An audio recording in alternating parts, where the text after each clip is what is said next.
Hello guys, welcome back. It's me again, and our topic for today is the appropriate computer for consumer or buyer. What's possible computers suitable computers for everybody. Depends on their specific needs and budget.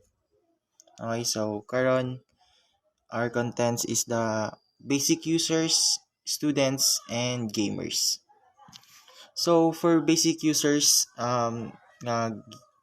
usually ginawa work lang nila is browsing, email, office work, inana. I would recommend these laptops for you because they are a low budget and sakto ra pud kay sa inyo like kung for browsing lang mo inana, mora na inyong ginabuhat, it's good for you and dili na kayo makaguba og bulsa, which is the kaning first pick mo na siya ang Dell Latitude E6430, and then the second one is the HP Pavilion, and the third one is the LG R570.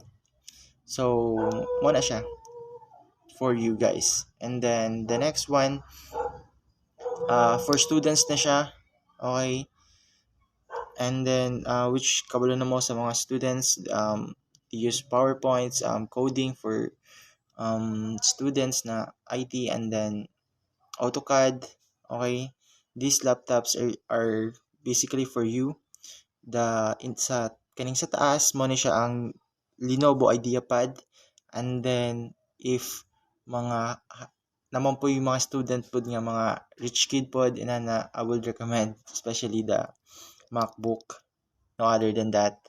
Okay, and then lastly, the for gamers na mga na kaning mga gamers mo na gid ni sila mga high end na kaning na sila sa mga nanagid sila yung mga budget for yung mga setup. So I will recommend sa top 1 mo na siya ang Asus TUF Gaming.